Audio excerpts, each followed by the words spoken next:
저는 요즘에 굉장히 많은 집회들을 이렇게 섬기고 있습니다. 감사하게도 올 겨울 또 여름 해서 많은 곳에서 해외까지 많은 곳에서 저를 초청해 주시고 또 말씀을 같이 나눌 수 있는 기회를 주고 계십니다. 그래서 제가 어저께도 집회 인도하고 하느라고 목이 다 쉬어가지고 여러분들에게 좀 다소 불편한 또 이렇게 음성을 들려드리게 된 것에 대해서 또 좀 죄송스러운 마음도 있습니다. 그러나 저 자신에게 물어본다면 저 자신이 느끼기에 목회자로서 또 설교자로서 제가 가장 좋아하고 가장 잘한다고 할까요? 가장 저에게 적합한 현장은 교회인 것 같아요. 우리 기쁨의 교회. 그래서 여기서 말씀 전할 때 가장 저답다라고 많이 느낍니다. 그러한 과정에서 특별히 이 강해 설교를 할 때 가장 저답다라는 생각을 많이 합니다. 왜 그러냐면은 이제 한두 번 외부 집회 나가서 간증도 들려드리고 뭐 재밌는 얘기도 하고 하면서 이제 이목을 끌 수는 있는데 정말 이요한 목사 개인의 철학 또 신학 이런 것들을 총망라하여 들려드릴 수 있는 현장은 사실 교회밖에 없어요. 그래서 여러분들에게 제가 뭐 대단한 사람은 아니지만 그럼에도 불구하고 주일 예배 설교를 한다는 것은 저 자신에게 있어서는 굉장히 중요한 것이고 또 여러분들에게 꼭 들려드리고 싶은 그런 메시지가 있다라고 보시면 될 것 같습니다.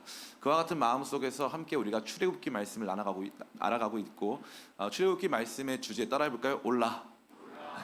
출애굽기 말씀의 주제는 올라간다는 거예요. 올라간다.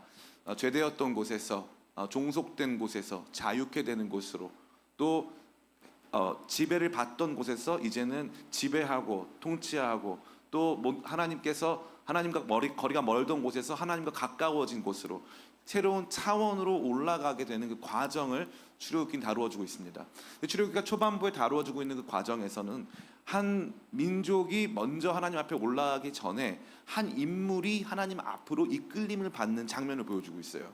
이것은 단순히 모세라고 하는 한 사람의 이야기, 그에게 국한된 특수한 이야기를 보여주는 것이 아니라 한 사람을 하나님께서 어떠한 방식으로 이끌어 가시고 그를 부르시는가를 정확하게 보여주고 있습니다. 그렇기 때문에 이 모세의 부르심은 저와 여러분들이 부름받은 방식이고 앞으로 하나님께서 저와 여러분들을 불러주실 모습이다라는 것을 여러분들이 마음에 새기면서 오늘 말씀을 같이 좀 나눴으면 좋겠습니다. 하루는 제가 우리 후암동 캠퍼스에 앉아 있는데요. 문을 열리기 시작하면서 그녀, 사실 잘 모르는 분입니다. 모르는 분이 들어와가지고 저한테 갑자기 화를 내시면서 목사님 어딨냐고 하시더라고요. 제가 목사란 말이 참 안 나왔지만 그분이 무서웠기 때문에 근데 한번 말씀해 보시라고 제가 좀 이렇게 안내를 해드렸습니다. 그랬더니 이제 그분이 자리에 딱 앉더니 자기가 방금 옆에 있는 교회에서 설교를 듣고 왔는데 마음이 불편하다는 거예요. 제가 그때 든 마음은 왜 그 설교를 듣고 나한테 와서 화를 내는지를 모르겠더라고요. 그런데 제가 그래서 한번 말씀해 보시라 그랬더니 왜 하나님은 가만히 있는 사도 바울을 잘 살고 있는 사도 바울을 부르셔가지고 막 고난당하게 하시고 나중에는 순교까지 당하게 하시냐. 하나님 너무한 거 아니냐. 하나님 한 사람의 삶을 이렇게 파괴해도 되는 거냐. 막 화가 나가지고 막 사명에 대한 이야기에 대해서 막 정말 입에 침을 튀면서 막 뭔가 분노하고 있는 것을 제가 보았습니다. 우리가 사명에 대해 생각할 때 이와 같은 사명에 대한 부정적인 인식을 지울래야 지울 수가 없습니다. 제가 전도사로 사역 열심히 할 때 어떤 권사님이 그러시더라고요. 전도사님 너무 사역도 잘하시고 너무 탁월하신데 우리 딸이 있으면 주고 싶다 그랬는데 그분 딸이 있거든요. 근데 우리 딸은 배제하고 딸이 있으면 주고 싶다 막 이런 식으로 얘기를 하더라고요. 예전에는요, 여러분 믿으시지 않겠지만 이화여대 학생들을 대상으로 설문조사를 했을 때 남편감 1위가 뭐였냐면 1위가 목사였습니다. 아무도 믿지 않으시. 남편감 1위가 목사였던 시절이 있었어요. 그러다가 한동안 이제 지금은 거의 굉장히 밑에 순위에 위치하고 있는데요. 아무도 목사 남편을 원하지 않는 시대가 도래한 거죠. 무슨 말입니까? 사명에 대해서 누군가 사명의 길을 걷는다에 대하여서는 다들 무겁게 여기고 또 어떤 의미로 봤을 때는 주님 저는 아니지요. 저한테는 그런 사명의 자리를 주지 마세요 라고 하는 사명에 대한 부정적인 인식이 그 안에 깔려 있다는 것을 볼 수 있습니다.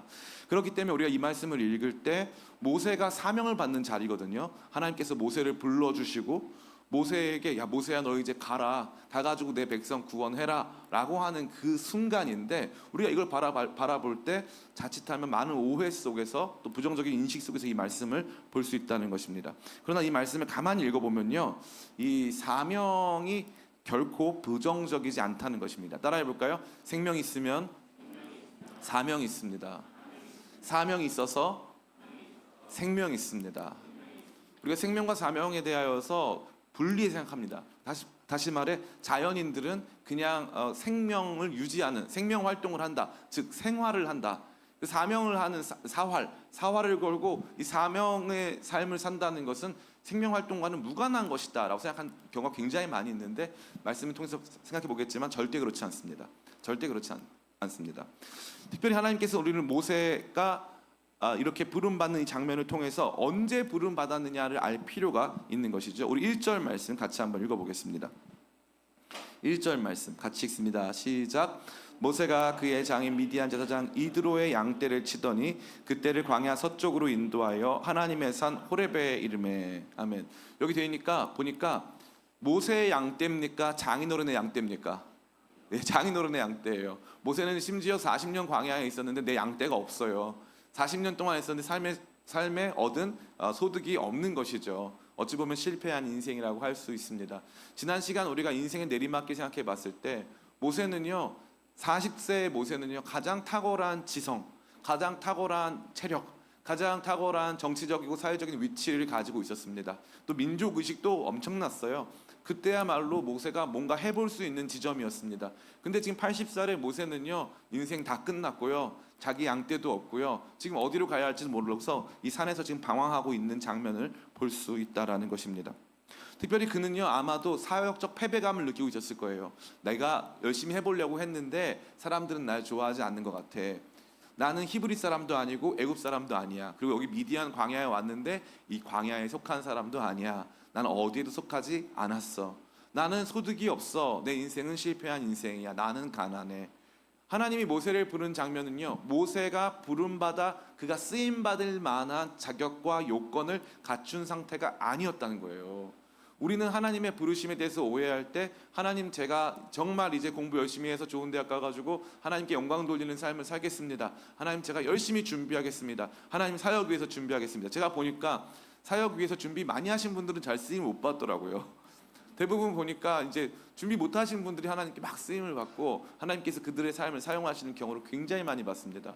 참 재밌죠. 이 사람은 목사감이 아니다. 이 사람은 선교사감이 아니다. 이 사람은 교회에서 직분자로서의 삶으로 살기에는 부족한 사람이다 라는 생각은 많이 드는데, 흥미롭게도 하나님은 언제나 자격 없는 사람들, 하나님은 실패한 사람들, 어찌 보면요 이 부르심과는 상당히 멀리 있는 사람들을 사용하시고 그들을 부르신다라는 것입니다.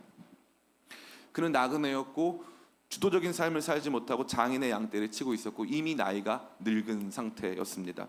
그러니까 우리가 하나님의 부르심에 대해서 알아야 될 것은요, 하나님이 여러분들에 대하여서 여러분들이 가진 그 젊음이나 여러분들이 가진 뭐 재산이나 여러분들이 가진 어떠한 것들을 사용하여서 뭔가 하려 하지 않는다는 것입니다. 하루는 후암동에 있었을 때 개척한 지 1년도 안 됐을 때였어요. 그때 저랑 이제 손우성 목사님이랑 공동 개척을 해가지고 그때는 이제 매일 교회에서 이제 별로 할 일은 없어도 둘이 앉아서 이러쿵 저러쿵 얘기도 많이 하고 싸우기도 하고 뭐 이렇게 시간을 보내고 있었습니다. 근데 또 그 문이 열리면 특별한 일이 벌어져요. 밖에서 되게 문이 딱 열렸는데 까만색 이제 정장을 입은 여성분이 또 들어오셨습니다. 근데 중년 여성분이 딱 들어오셔서 교회를 개척하셨나 봐요. 이러시더라고요. 교회를 개척하셨나 봐요. 그래서 제가 예 저희가 이번에 공동으로 개척을 했습니다. 그랬더니 이제 여성분이 좀 감동이 있어서 와봤는데 제가 조금 헌금을 좀 해도 괜찮을까요? 이러시더라고요. 저는 조금 의심스러웠어요. 보통은 이렇게 그렇게 뭐 허락을 구하고 제가 헌금하지 말라고 그러면 안 하실 건지 뭐 궁금하기도 했고, 근데 이제 그분이 이제 얘기를 하시는 거예요. 그래서 자기가 명함을 하나 보여주시더라고요. 그래서 일본계 무슨 회사의 뭐 국내 뭐 지사장이다. 그러면서 이제 본인이 내일 아침에 20억을 헌금을 하겠다. 그래서 제가 이제 가만히 듣고, 근데 제가 솔직히 성함도 모르고 처음 뵀는데 이건 아닌 것 같습니다. 그리고 저희는 그 성도님의 그 헌금 그 물질보다 마음으로 우리 그 개척 과정에 동참해 주시길 원한다. 그랬더니 저보고 막 믿음이 없다는 거예요. 저는 자기는 지금 응답받고 와가지고 지금 헌금하려고 하는데 전도사님이 제가 전도사였거든요. 전도사님이 믿음이 없어가지고 아주 안 되겠다는 거예요. 그랬더니 이제 내일 반드시 하겠다 이러더라고요. 근데 끝나고 나서 뭐라고 하냐면 자기가 헌금을 할 건데 자기가 이 하나님의 감동을 통해서 하는 헌금이지만 자기가 조금 속상하대요. 이렇게 큰 헌금을 한다는 게. 감동은 주셨는데 자기가 이렇게 헌신한다는 속상해서 자기 밥이나 한번 사달라고 하시더라고요. 그래서 밥이나 얼마든지 사드릴 수 있죠. 근데 갑자기 밥값을 제가 급해서 나가봐야 되니까 밥값을 달래요. 그래서 밥을 한 끼 먹어야 되니까 20만 원 정도만 밥값을 먼저 주면 내일 아침에 20억을 이제 주겠다는 거예요.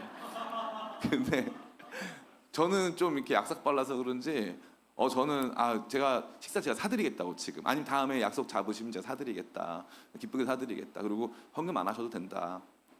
그랬더니 이제 이분이 저보고 계속 믿음이 없는 교역자라고 그래서 계속 강조를 하시는 거 믿음이 없다. 너 20억을 헌금할 건데 왜 믿음 없이 그렇게 하냐 그러시더라고요. 근데 이제 저 옆에 있는 우리 송송선 착하니까 가서 그 20만 원을 뽑아왔어.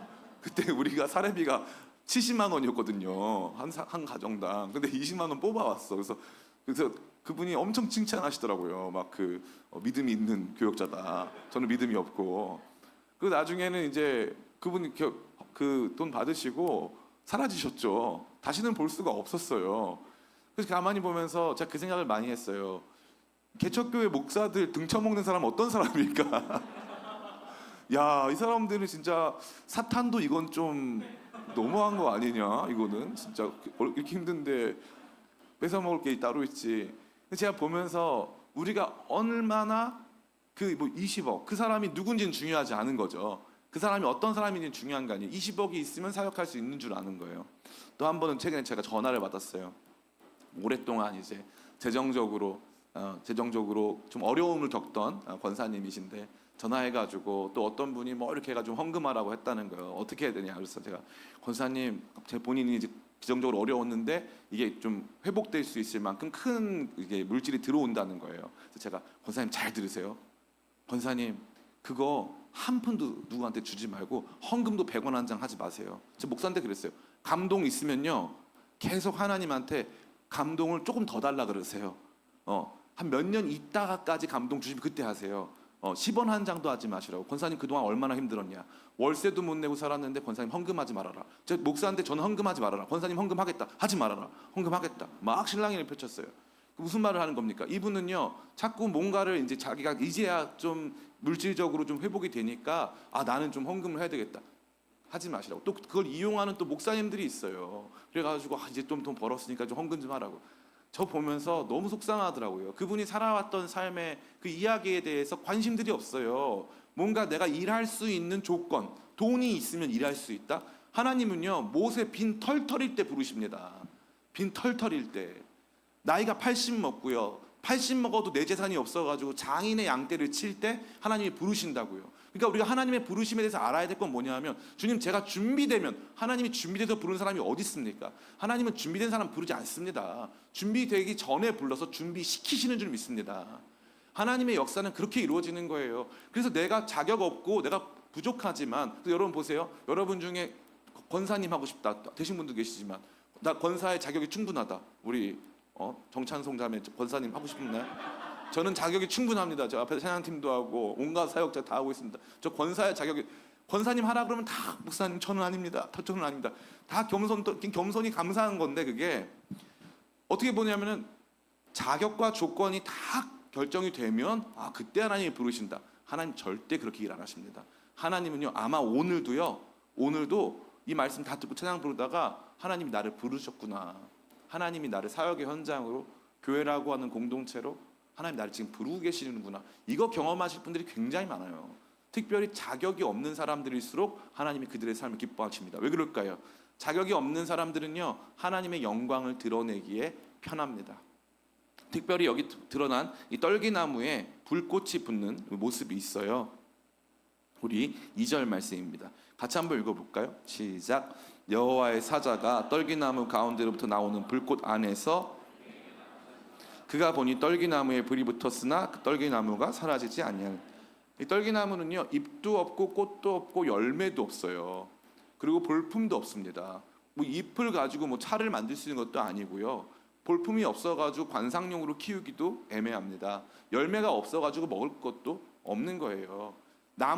나무로서 제목으로서 무슨 가구를 만들거나 이러기에도 부적합한 나무가 떨기나무입니다. 근데 재밌게도 불꽃이 어디 붙었어요? 떨기나무에 붙었어요. 떨기나무에. 모세가 느꼈을 때 자기 삶은 떨기나무 같았을 거예요. 아무것도 자랑할 것이 없는 삶, 광야 한 가운데서 피어서 광야도 불쌍한데 떨기나무에서 잎도 없고 꽃도 없고 열매도 없어서 볼 것도 하나도 없는 인생, 그게 내 인생이구나. 근데 하나님께서 그런 떨기나무에 불을 붙이시고 그 떨기나무로 태우지 않는 모습을 보여주시면서 모세에게 말씀하고 계신 것입니다. 자, 여기까지는 하나님께서 모세를 부르시기 전에 모세의 상황이었습니다. 하나님은 이와 같이 자격 없는 사람들을 부르세요. 하나님께서 그를 자격 있게 만드시고 그를 준비시키시는 과정이 이와 같은 자격 없는 사람들을 부르실 때입니다. 여러분들이 스스로 자격 없다고 느끼시는 그때 하나님께서 여러분을 찾아오시고 여러분을 사용하실 그 지점인 줄을 믿습니다. 제가 맨날 설교 때 말씀드리잖아요. 매번 드리는 예화인데 이게 때로는 예화를 기억하면 성경 말씀이 기억될 때가 많더라고요. 예전에 아주 유명한 그 코미디언 중에 표인봉 씨라고 계셨거든요. 표인봉 씨. 근데 표인봉 씨가 이제 그 서울예대에서도 아주 유명한 그 재밌는 분이었는데 그분이 뭘로 유명했냐면 안 씻어서 유명한 거예요. 안 씻어서. 근데 친구들이 너무 안 씻고 냄새가 나니까 그분을 데리고 목욕탕을 갔습니다. 목욕탕 갔더니 목욕탕 사장이 뭐라는 거예요? 씻고 오라는 거예요. 목욕탕 갔는데 목욕탕 사장이 씻고 오라는 법이 어디 있습니까? 교회가 많이 그렇게 해요. 너는 자격이 없어. 너는 쓸모가 없어. 너는 열매가 없어. 장로 되려면 몇 천만 원 내야 돼. 권사 되려면 몇 천만 원 내야 돼. 그런 교회는요, 하나님께서 부르시는 일반적인 패턴과는 굉장히 거리가 먼 교회라고 보시면 됩니다. 하나님은요, 늘 자격 없는 사람, 준비 안 된 것 같은 사람, 볼품 없는 사람, 떨기나무 같은 사람들을 사용하시는 줄 믿습니다. 아멘. 그러면 하나님의 부르심, 이와 같은 하나님의 부르심이 모세야, 모세야 부르시는 이 부르심이 모세한테 좋았을까요? 부담스러웠을까요? 자, 나는 조금 모세가 부담스러웠을 것 같다. 자, 내려볼까요? 나는 모세가 그래도 좋았을 것 같다. 네, 아무도 없네요. 이게 우리가 근본적으로 우리 바울 형제만 뒤에서 이거 근본적으로 우리가 이 사명과 부르심에 대해서 갖고 있는 부정적인 인식이 전제되어 있어서 그런 거예요. 무조건 부르면 다 부담이야. 우리는 무조건 부담부터 생각하는 거야. 하나님 뭐 시키지도 않아도 막 부담부터 생각을 합니다. 제가 이 말씀 가만히 읽어보니까 모세가 좋았을 것 같아요. 왠지 아세요? 첫 번째, 하나님이 모세의 이름을 부르십니다. 모세의 이름. 광야 한가운데서 나그네로 살면서요, 자기는 잊혀진 존재가 됐단 말이죠. 누구도 자기의 지나온 삶에 대해서 몰라요. 자기가 애굽의 이집트 왕자로 성장하면서 이스라엘 민족들을 향해서 긍휼한 마음을 가지고 자기도 뭔가 쓰임 받을 수 있는 삶의 시간들이 있었다라고 하는 내 과거의 이야기를 아무도 모릅니다. 가족들과도 떠났고 이제 내 공동체와도 떠났고 내가 누려왔던 모든 것들과 다 떠났습니다. 근데 하나님이 갑자기 광야 한가운데 찾아오셔가지고 모세야 모세야 이름을 부르시는 거예요. 이것처럼 감동적인 게 없는 거예요. 이 말은 뭐예요? 나 너 안 잊었어. 세상은 너를 잊었지만 나는 너를 안 잊었어. 나의 마음에는 언제나 네가 있었어. 모세야 모세야. 어떻게 알 수 있을까요? 모세가 불평은 하지만 결국 갑니다.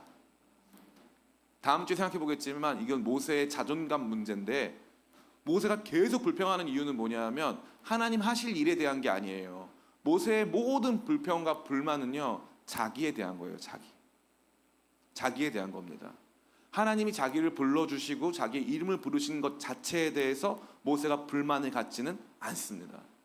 모세에게 이 과정은 너무나도 아름다운 과정인 거죠. 또한 뭐가 있습니까? 하나님께서 모세에게 이렇게 말씀하세요. 너 12절 말씀, 11절 말씀, 12절 말씀 같이 한번 읽어보겠습니다.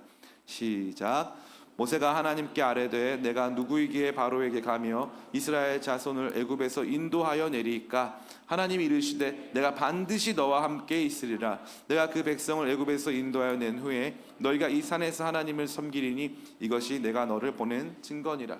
그러니까 사명은요, 하나님은 가만히 계신데 나한테 부담스러운 삶을 그냥 나한테 던지시는 게 아니에요. 너 가가지고 힘든 일 내가 좀 하기 싫은 일 있는데 가서 좀 또 그것 좀 해. 이런 게 아니라는 거예요. 하나님이 같이 가겠다는 거예요. 하나님이 함께 해주시겠다는 거죠. 내가 너와 함께 할 거야. 난 너 떠나지 않을 거야. 그 외로운 광야에서 장인의 이 양떼를 치면서 늘 외로웠던 모세에게 하나님이 가치 있고 의미 있는 일을 주실 뿐만 아니라 그의 이름을 불러주신 것뿐만 아니라 가장 아름다운 건 뭘까요? 하나님께서 같이 가겠다는 거예요. 따라해볼까요? 사명자는 하나님과 함께한다. 아멘.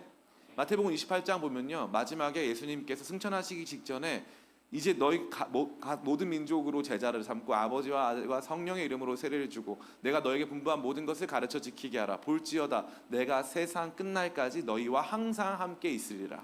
세상 끝날까지는 기간이고요, 항상은요 빈도예요. 기간은 영원히, 빈도는 항상. 떠나지 않겠다는 거죠.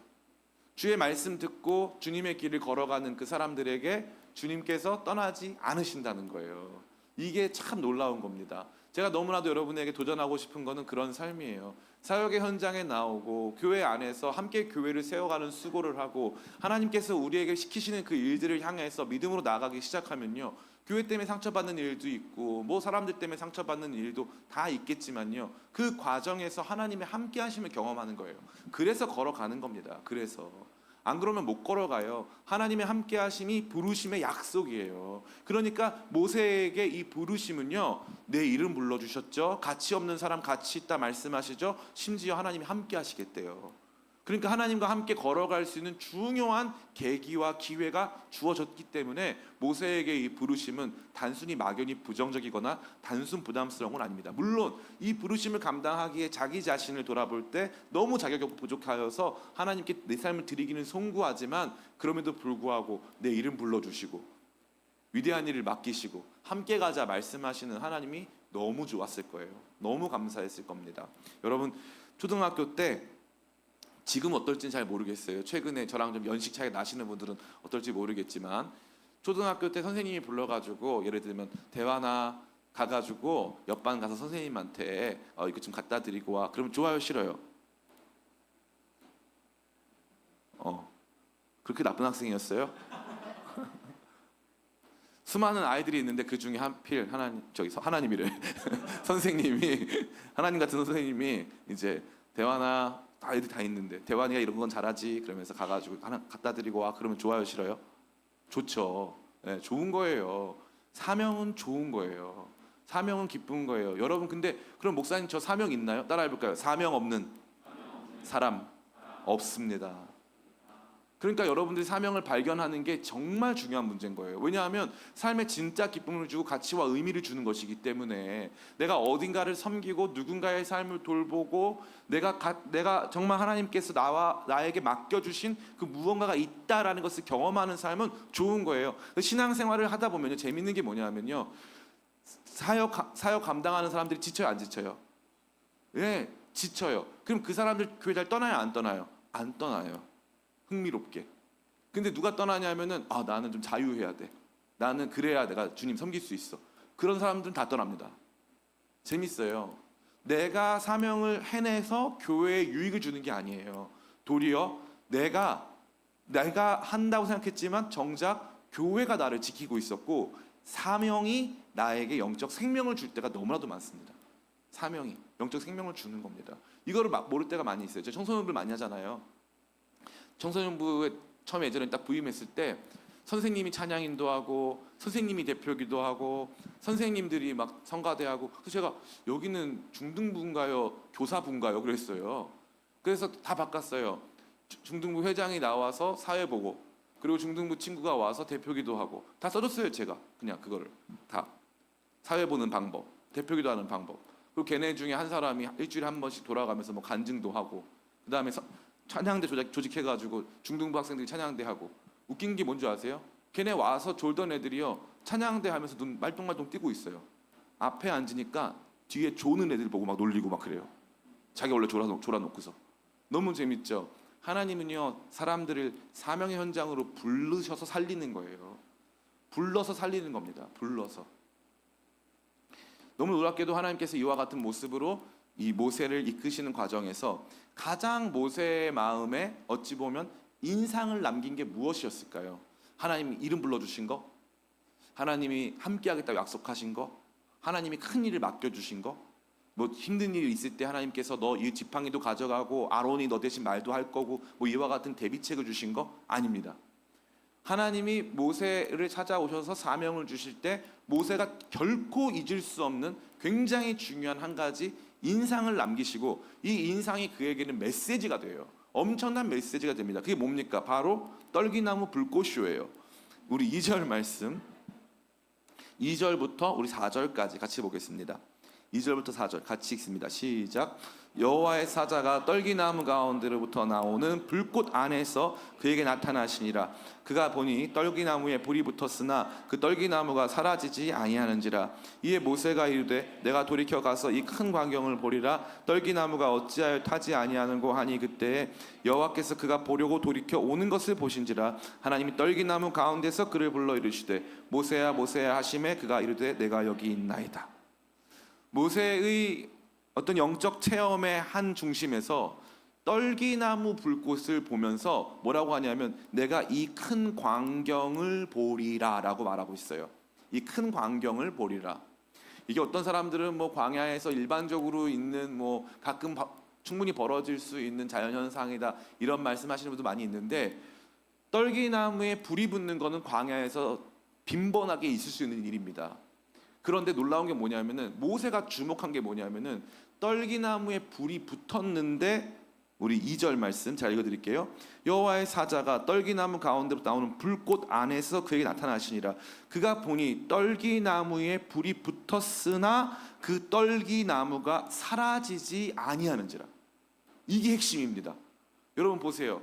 나무에 불을 붙이면요 나무가 타들어가야 됩니다. 나무가 안 타요. 나무를 연소하지 않은 채 불이 존재해요. 그러면 이 불은요, 이 재료, 이 불을 태울 수 있게끔 만드는 불의 땔감이 필요 없이 스스로 존재하는 불입니다. 그래서 여기 보면요, 모세가 하나님의 이름을 구하거든요. 하나님의 이름 뭐예요? 그랬더니 하나님이 나는 스스로 있는 자다라고 말씀하세요. 스스로 있는 자다. 불은요 반드시 이 연소할 것이 있어야 돼요. 무엇도 연소하지 않고 무엇도 이용하지 않고 스스로 타는 불, 스스로 그 떨기나무를 영광스럽게 하고 이 큰 광경을 보리라. 떨기나무엔 잎도 없고 열매도 없고 아무것도 없어요. 근데 그 떨기나무에 불이 붙는 순간 이 떨기나무는 굉장히 스펙타클한, 볼만한, 엄청난 하나님의 역사를 보여주고 하나님의 임재를 보여주는 증거가 된다는 것입니다. 이게 뭐예요? 메시지예요. 모세야, 너 80살 모세 내가 너 고생시킬 것 같아? 모세야, 내가 너 인생 무의미하게 만들 것 같아? 모세야, 내가 너 돈 쓸 것 같아? 내가 너 건강 쓸 것 같아? 내 일 하다가 너 고생할 것 같아? 아니야. 나 너 안 태워. 나는 도리어 떨기나무 같은 너 인생을 더 영광스럽게 할 거야. 나는 너의 삶에 함께해서 사람들이 봤을 때 모세 같은 사람의 삶에 하나님이 함께 하시네. 그걸 보여줄 거야. 그걸 보여줄 거야. 모세는요 이 엄청난 이 하나님께서 만드신 기적을요 어마어마한 메시지로 받아들이는 거예요. 그 메시지는 뭐예요? 모세라고 하는 사람이 어떠함과 상관없이 떨기나무같이 다 말라비틀어진 삶에 찾아오셔서 그의 삶을 영광스럽게 하시는 하나님, 이 광경 때문에 그 자리 앞으로 나갔고 그 발걸음 속에서 하나님이 모세야 모세야 만나 주셨어요. 그때부터 대화가 되는 거예요. 이 엄청난 이미지가 하나님과 모세 사이를 연결짓는 가장 중요한 핵심이 되는 겁니다. 이거 정말 중요한 거예요. 우리 하나님은 여러분을 사용하시지만 여러분을 소비하지 않으십니다. 아멘.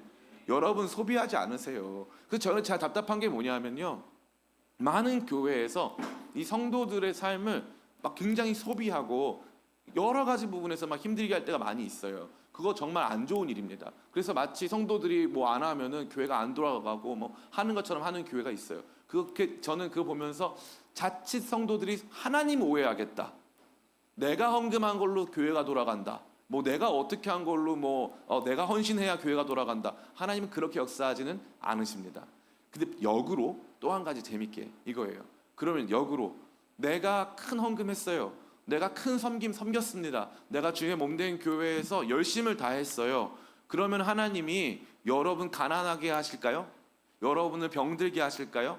교회에서 헌신하느라 여러분 사용하셔서 하나님이 여러분의 그 헌신과 수고 없이 하나님께서 역사하실까요? 그렇지 않죠. 하나님께서는요, 우리가 큰 헌금을 드리면 우리 삶 속에 이렇게 말씀하실 거예요. 야, 너도 아니면 이거 더 줄게. 야, 내가 이거 가지고 일한 거 아니야. 네 마음으로 일한 거야. 떨기나무 같은 너의 삶을 난 영화롭게 할 거야. 나 너와 함께 갈 거야. 난 너와 함께 그 구원의 여정에 갈 거야. 그걸 너의 영광으로 삼게 할 거야. 이 두 가지 극단 무엇입니까? 한편으로는 교회의 성도들에게 당신이 헌금하지 않으면 아무 일도 벌어지지 않습니다. 다른 한편으로는 헌금 많이 하고 나서 성도들 가난하게 될 것 같이 뭔가 이렇게 조장하고 어떠한 헌신 이런 것도 막 이렇게 하지 못하도록 만드는 이 두 가지 극단을 다 피해서 두 가지만 알면 되는 거예요. 첫 번째, 하나님은 나의 사역 없이도 일하실 수 있다.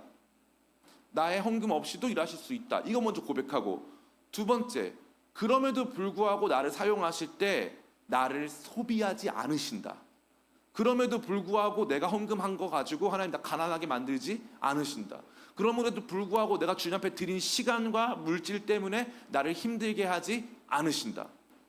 이 두 가지 속에서 긴장이 이루어져야 되는 거예요. 무슨 말입니까? 아, 나 없으면 교회 안 돌아가. 이것도 문제가 되지만 다른 한편으로 헌금 내고 나니까 아우, 나 진짜 교회 너무 많이 바쳤어. 이럴 필요도 없다는 거죠. 도리어 바칠 수 있어서 감사했어. 헌신할 수 있어서 너무 고마웠어. 너무 감사했어. 찬양팀으로 섬길 수 있어서 영광이었어. 이러한 이 고백이 있을 때 그때야말로 하나님이 떨기나무 같은 우리의 삶의 불꽃으로 우리를 영화롭게 하는 시간이 아닐까 하는 생각을 합니다. 사랑하는 성도 여러분, 이제 말씀을 마칩니다. 모세에게 부르심은요, 영광이었어요. 40살부터 80살까지 노동의 현장 광야 한복판에서 장인의 양떼를 치면서 아무 소득도 없이 살아가는 모세를 향해 그 광야 한가운데서 모세야 모세야 이름 불러주시는 하나님을 만났을 때 모세는 부담스럽기도 했지만 한편으로 너무 감사하고 감격스러웠을 거예요. 그리고 모세는 심지어 하나님과 씨름하다가 결국 하나님이 걸어가라는 그 길로 걸어갑니다. 우리 여러분, 이 부르심을 오해하지 마세요. 하나님이 여러분을 부르신 건 따라해볼까요? 이유가 있어서. 네, 그 이유는 뭔지 아세요? 따라해볼까요? 사랑하니까. 사랑하니까 같이 가자고 하는 거예요. 사랑하니까 같이 가자고 그러는 겁니다. 제가 이제 우리 현장 지금 위에서 어린이 예배, 우리 키즈 예배 참관하고 있지만 오웅표 강도사님 좀 칭찬을 하고 싶은데, 제가 경주로 집회를 가야 돼요. 차를 가져가야 되는 상황이었어요. 근데 오웅표 선생님 진지하게 같이 가고 싶다는 거예요. 아니, 그렇게 나 싫다고, 나 부담된다. 그래서 막 같이 가서 제 차를 다 운전해주고 싶다는 거. 하지 말라고. 나 혼자 가는 게 행복하다. 근데 그 마음을 알겠는 거예요. 제가 혼자 먼 여정을 가니까 도와주고 싶고 차 운전해주고 싶고 함께 말동무 해주고 싶으니까 같이 가고 싶다고 막 그렇게 하더라고요. 그래서 제가 가는 집회에 막 따라와요. 그만 오라고. 사생팬도 아니고 이게 뭐냐. 그만 좀 와라. 제가 막 엄청 뭐라 합니다. 근데 그 마음을 알겠는 거예요. 모세가 하나님의 음성을 들었을 때 하나님이 이렇게 말씀하시는 거예요. 모세야, 이것 좀 해줘. 그런데 내가 같이 갈 거야. 너를 초라하게 만들지 않을 거야. 너를 가난하게 만들지 않을 거야. 너를 비참하게 만들지 않을 거야. 너를 영광스럽게 할 거야. 떨기나무에 피어올린 그 불꽃처럼 너의 삶을 멋지게 사용할 거야. 모세가 그 말 들었을 때요, 그 말은요 모세한테 엄청난 위로였을 거예요. 내 이름 불러주셨을 때, 모세야 모세야 이름 2번 불러주셨을 때, 저는 하나님이 너무 다정하네요. 모세야 한 번 약간 애매할 수 있어. 야 모세야 이러면 좀 애매하잖아요. 모세한테 성을 붙였다든가 이런 식으로 하면은 김모세 이러면은 하나님 좀 마음 상하셨나 이럴 수 있잖아요. 근데 하나님이 모세야 모세야 2번 불렀어요. 모세야 모세야. 80년 살면서 아마 최근 들어 처음 듣는 음성이었을 거예요. 그 음성 듣고 같이 가자 말씀하실 때 그의 인생은요 꽃이 됐어요. 꽃이. 제가 시 한 편 읽어드릴게요. 사명은요 여러분 기쁨이에요. 윤동주 시인의 십자가예요. 쫓아오던 햇빛인데 지금 교회당 꼭대기 십자가에 걸렸습니다. 첨탑이 저렇게 높은데 어떻게 올라갈 수 있을까요? 종소리도 들려오지 않는데 휘파람이나 불며 서성거리다가 괴로웠던 사나이 행복한 예수 그리스도에게처럼 십자가가 허락된다면 모가지를 들이우고 꽃처럼 피어나는 피를 어두워가는 하늘 밑에 조용히 흘리겠습니다. 여러분, 사명은 영광입니다. 사명은 위로고, 사명은 기쁨이고, 삶의 의미와 목적이고, 사명은 하나님과 걸어가는 길이에요. 여러분 지금 있는 우리 기쁨의 교회를 여러분 사명의 현장 삼으시기 축복합니다. 여러분 가정을, 여러분 직장을 사명의 현장 삼으시기 축복합니다. 여러분이 간절히 기도하고 사모할 것은 주님, 광야 같은 내 인생 찾아오셔서 내 이름 불러주시고 주님 나와 함께 걸어가시며 걸어갈 그 길 알려주시옵소서. 제가 가기 원합니다. 자격 없고 부족하지만 자격 없는 사람 사용하셔서 영광스럽게 하시는 주님이신 줄 믿사오니 주님 나를 사용하여 주시옵소서. 이러한 마음으로 주 앞에 나아가는 우리가 되기를 예수님의 이름으로 축원합니다.